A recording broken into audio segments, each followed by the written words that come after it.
Carbides. Carbide से मुराद carbon के compounds जो कि हार्डर इन नेचर होते हैं और ये इनऑर्गेनिक कंपाउंड्स हैं जनरली। और ये तीन तरह के होते हैं हमारे पास। सबसे पहले आयनिक कार्बाइड, फिर कोवेलेंट कार्बाइड्स और देन इंटरस्टिशियल कार्बाइड्स और मेटेलिक कार्बाइड्स भी जिनको बोला जाता है। आयनिक कार्बाइड्स में तीन तरह के मज़ीद आ जाते हैं हमारे पास, एसिटिलाइड्स, मेथेनाइड्स, प्रोपेनाइड्स और अलेलाइड्स बोलते हैं इनको। अगर आयनिक कार्बाइड की बात की जाए तो हमारे पास सबसे पहले आता है एसिटिलाइड्स। एसिटिलाइड्स ऐसे कार्बन के कंपाउंड्स होते हैं इनऑर्गेनिक जो कि वाटर के साथ रिएक्शन करने से एसिटाइलिन गैस रिलीज़ होगी तो एसिटिलाइड्स बोलेंगे। इसका फिर स्ट्रक्चर कैसे लिखेंगे, सी ट्रिपल बॉन्ड सी -1 तो ये किसका स्ट्रक्चर हो जाएगा, एसिटिलाइड्स का। इसके एग्जांपल लेते हैं जैसा कि CaC2 कैल्शियम कार्बाइड। तो जब कैल्शियम कार्बाइड को वाटर के साथ रिएक्ट करवाया जाएगा तो यहाँ पे क्या होगा, आपके पास ये Ca और OH यहाँ से मिल जाएगा तो क्या बनेगा, CaOH ट्वाइस प्लस यहाँ से एसिटिलाइड आयन मिलेगा जो यहाँ से क्या लेगा, प्रोटॉन ले लेगा और आपके पास HC triple bond CH gas को रिलीज़ कर देगा। तो गैस कौन सी रिलीज़ हुई, एसिटाइलिन, तो इसलिए बोलेंगे इसको कैल्शियम एसिटिलाइड या कैल्शियम कार्बाइड जनरल बोल देते हैं हम लोग। ज़्यादा अच्छा है कि कैल्शियम एसिटिलाइड बोला जाए। सिमिलरली मैग्नीशियम कार्बाइड या मैग्नीशियम एसिटिलाइड, तो ये आप याद रखेंगे कि C2- आयन जो होगा ये एसिटिलाइड होगा क्योंकि इसको हाइड्रोलाइज करने से एसिटाइलिन गैस रिलीज़ होती है। सेकंड वन है हमारे पास मेथेनाइड्स।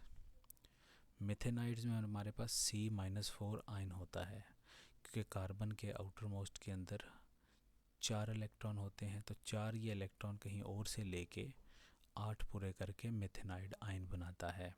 पानी में डालने से हमारे पास मीथेन गैस रिलीज़ होगी तो उसको क्या बोलेंगे, मेथेनाइड्स। जैसा कि हमारे पास Ca2C ये एग्जांपल ली जा सकती है क्योंकि -4 ऑक्सीडेशन नंबर है, +4 है यहाँ पे चार्ज। तो जब इसको वाटर के साथ रिएक्ट करवाएंगे तो आपके पास क्या आएगा, अल्टीमेटली CaOH ये फिर आ जाएगा twice plus CH4 gas release होगी। इसी तरीके से प्रोपाइनाइड्स या एलेलाइड्स, C3-4। अब इसका स्ट्रक्चर कैसा है, C triple bond C single bond C। अब नेगेटिव चार्ज 4 रखना है हमने तो -3 इस पे बिठाएंगे ताकि 4 वैलेंसी पूरी हो जाए और 3 बॉन्ड बनाए हुए हैं तो -1 यहाँ पे रखेंगे तो ओवरऑल चार्ज क्या हो गया, -4। यानी कि अगर किसी रिएक्शन के अंदर प्रोपाइन गैस तो उनको क्या बोलेंगे, प्रोपाइनाइलाइड्स बोलेंगे या प्रोपाइनाइड्स या अलेलाइड्स बोल देंगे हम लोग। इनकी एग्जांपल क्या आ जाएगी, जैसे Mg2C3। इसी तरीके से ये आगे एक्सप्लेन कर दिए गए हैं एसिटाइलिन गैस ऑन हाइड्रोलिसिस। जैसा कि मैग्नीशियम कार्बाइड को वाटर के साथ रिएक्ट करवाएंगे तो क्या बनेगा, Mg और उसके बाद OH ट्वाइस प्लस क्या बन जाएगा यहाँ पे HC ट्रिपल बॉन्ड CH। ठीक है ना, एसिटाइलिन गैस रिलीज़ हो जाएगी। कैल्शियम कार्बाइड के साथ भी यही रिएक्शन होगा, CaC2 प्लस H2O तो CaOH twice plus HC triple bond CH। तो हाइड्रोलिसिस पे एसिटाइलिन गैस मिली, एसिटाइलाइड्स बोल देंगे। सिमिलरली मेथेनाइड से मीथेन गैस रिलीज़ करेंगे। रिएक्शन कैसे लिखेंगे, Be2C लिख देंगे प्लस H2O कर देंगे। अगर ये भी नहीं आ रहा तो इसको मज़ीद तोड़ लो, यहाँ से H+ मिलेगा प्लस OH नेगेटिव जो, और यहाँ पे क्या मिलेगा Be+2 और यहाँ पे C-4। तो क्या करो, इसके 4 इसके साथ मिला दो तो क्या मिलेगा, CH4 गैस रिलीज़ होगी प्लस क्या बनेगा, BeOH ट्वाइस बन जाएगा। तो आपके पास ये कौन सा होगा, मेथेनाइड, बेरिलियम मेथेनाइड बोलेंगे इसको। सिमिलरली हमारे पास Al4C3। अब यहाँ पे आपने कंफ्यूज नहीं होना कि ये एलाइड है, इसका ऑक्सीडेशन नंबर निकालने का तरीका क्या है, यस चार्ज को पहले सेपरेट कर लें तो क्या हो जाएगा Al+3 एंड C-4, ठीक है ना। कैसे हम लोग लिखते हैं, जब हम लोग ये इस तरह के चार्जेस आ जाएं तो क्रिस क्रॉस रूल आपने पढ़ा होगा कि ये इधर लिख दो, ये वाला इधर लिख दो। तो इनको अगर अलग-अलग किया जाए इसको तो ये वाला बनेगा, इनको जोड़ा जाए तो ये वाला बनेगा। हमने क्या किया, अलग-अलग करके रख दिया है। अब Al+3 के साथ 3 हाइड्रोक्सिल आयन मिलेंगे तो क्या बनेगा, AlOH थ्राइस बन जाएगा। और इसके साथ 4H+ मिलेंगे तो क्या हो जाएगा, ये CH4 बन जाएगा। तो गैस कौन सी रिलीज हुई, मीथेन, तो इसको क्या बोलेंगे, मेथेनाइट। एलाइड्स और प्रोपेनाइट्स ये प्रोपाइन गैस देते हैं, जैसा कि मैग्नीशियम प्रोपानाइट है। तो Mg2C3 ले लिया प्लस H2O करेंगे। अब इसमें से हमें पता है कि -4 चार्ज आ रहा है यहाँ पे और यहाँ पे +4 आ रहा है। तो हमें पता है कि -4 चार्ज के साथ अगर C3 -4 आए तो प्रोपानाइड होता है। तो कौन सी गैस रिलीज़ करते हैं, प्रोपाइन।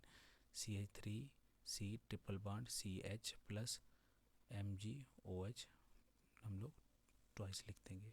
तो गैस ये रिलीज़ हुई तो इनको प्रोपाइन बोल देंगे, प्रोपेनाइड्स बोल देंगे।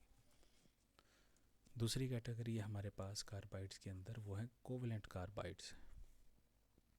अब ये कोवलेंट बॉन्ड रखते हैं, हैव जॉइंट कोवलेंट स्ट्रक्चर, क्योंकि कोवलेंट बॉन्ड का नेटवर्क 3 डायमेंशन फैला होता है और जिसकी वजह से क्या होते हैं, हार्ड और यूज़ किया जा सकता है एब्रेसिव्स।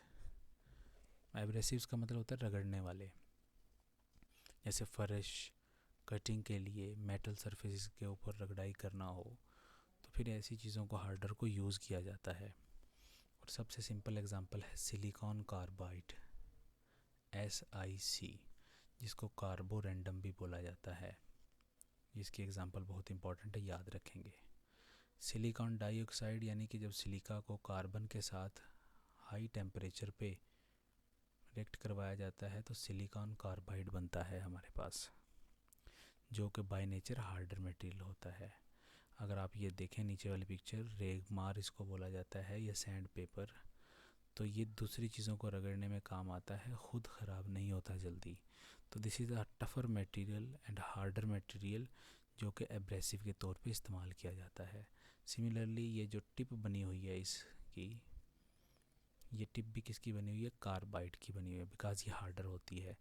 ये जनरली डेंटिस्ट लोग इस्तेमाल करते हैं टीथ्स को शेप देने के लिए या साफ़ करने के लिए।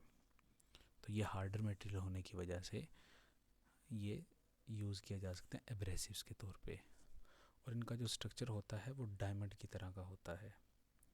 डायमंड से मुराद 3 डायमेंशन नेटवर्क फैला होता है। किस तरीके का, जैसा कि आप देखें सिलिकॉन बिल्कुल सेंटर में 4 वैलेंसी रख सकता है ये, फिर कार्बन कार्बन कार्बन कार्बन, फिर कार्बन कितनी रख सकता है, 4 वैलेंसी। तो यहाँ पे सिलिकॉन और फिर यहाँ पे सिलिकॉन और इससे 4 सिलिकॉन, फिर ये आपस में इस तरीके का, फिर ये सिलिकॉन फिर कार्बन से, फिर कार्बन से ये कार्बन, फिर सिलिकॉन से, फिर इस तरीके से ये सिलिकॉन फिर कार्बन, फिर ये आपस में बॉन्ड, यहाँ पे कार्बन फिर सिलिकॉन, इस तरीके से। यहाँ पे क्या रखेंगे, सिलिकॉन, ये वाला सिलिकॉन, ये इस तरीके से। तो इस तरीके से ये स्ट्रक्चर 3 डायमेंशनली फैलता चला जाता है टेट्राहेड्रली। तो फिर इसको क्या बोलते हैं हम लोग, 3D नेटवर्क या डायमंड स्ट्रक्चर भी बोला जाता है। और हर एक एटम की हाइब्रिडाइजेशन क्या है, sp3। sp3 से क्या मुराद है, टेट्राहेड्रल। ठीक है, जब भी 4 बॉन्ड नज़र आएँ तो sp3 हाइब्रिडाइजेशन और टेट्राहेड्रल बोलेंगे। और बॉन्ड एंगल कितना बोलेंगे, 109 degree 28 minute according to VSEPR theory.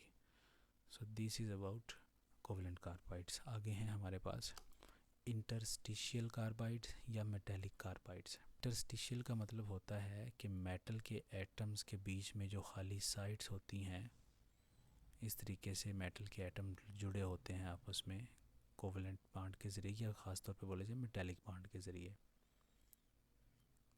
तो इस तरीके का ये जो खाली जगह हैं, ये वाली, ये वाली, ये वाली, ये वाली, ये वाली, इनको बोला जाता है इंटरस्टिशियल साइट्स। Interstitial sites. तो अगर इन इंटरस्टिशियल साइट्स के बीच में कार्बन आ जाए, कार्बन एटम आ जाए और इनको ऑक्यूपाई कर लें इन स्पेसिस को, तो फिर ऐसे मेटल स्ट्रक्चर को हम लोग क्या बोलते हैं? कार्बाइड या मेटेलिक कार्बाइड। इसकी सिंपलेस्ट एग्जांपल है टंगस्टन कार्बाइड, WC से लिखा जाता है, W mean tungsten, C mean carbide. इनका कोई फार्मूला नहीं होता क्योंकि ये ख़ास कोई रिएक्शन से नहीं बनते, बल्कि ये तो बस मेटल के एटम्स जो हैं वो पड़े होते हैं, मेटेलिक बॉन्ड से जुड़े होते हैं, बस बीच में जाके कार्बन धंस जाता है। अगर ये टंगस्टन का एटम है, ये टंगस्टन का इमेजिन करें एटम, तो कार्बन ने क्या किया है, जो खाली जगह थी को जो बनती है हमारे पास खाली जगह, उसके अंदर जाके अपने आप को रख लिया है। तो कार्बन ऑक्यूपाई एम्प्टी वॉइड्स, इनको एम्प्टी वॉइड भी बोला जाता है और इंटरस्टिशियल साइट्स भी बोला जाता है। और इनको बनाने का ये तरीका है कि इक्वी पार्ट्स लिए जाते हैं हैवियर मेटल्स के एंड कार्बन के। हैवियर मेटल्स इस्तेमाल करनी है। और हैवियर मेटल क्या होती हैं? ऐसी मेटल्स जिनकी डेंसिटी 3 to 5 ग्राम पर सेंटीमीटर क्यूब हो, उनको क्या बोलते हैं? Heavier metals. यानी कि D block metals and F block metals को हम लोग हैवियर मेटल बोलते हैं। उनके साथ जब कार्बन को इक्वी पार्ट्स में मिलाया जाता है तो उनको कार्बाइड्स बोल सकते हैं। एक यहाँ पे एक बात याद रखेंगे, स्टील को कार्बाइड नहीं बोलेंगे, ठीक है? Not carbide. आल्दो आयरन वहाँ पे क्या लिया है आपने? Heavier metal plus carbon mix किया है, लेकिन कार्बन वहाँ पे 1 से 2% के पास होता है। तो कहाँ वो इतना ज़्यादा आयरन और कहाँ ये थोड़ा सा कार्बन, तो इक्वी पार्ट्स लगभग नहीं है, तो इसलिए इसको कार्बाइड नहीं बोलेंगे, बल्कि इसको फिर अलाय बोलेंगे। ठीक है ना, अलाय। तो ये याद रखेंगे, इसको कार्बाइड नहीं बोल देना आपने। कार्बाइड्स के लिए ये ज़रूरी है कि हैवियर मेटल हों और इक्वी पार्ट्स के साथ हों, और ये भी हार्डर मटेरियल होते हैं करने वाले, ब्लेड्स की टिप्स बनाने में, और ये जो एब्रेसिव्स होते हैं डिफरेंट शेप्स के, उनकी टिप्स बनाने में, जो कि जल्दी ख़राब नहीं होती, बड़ी हार्डर होती हैं, उन बनाने में काम आते हैं।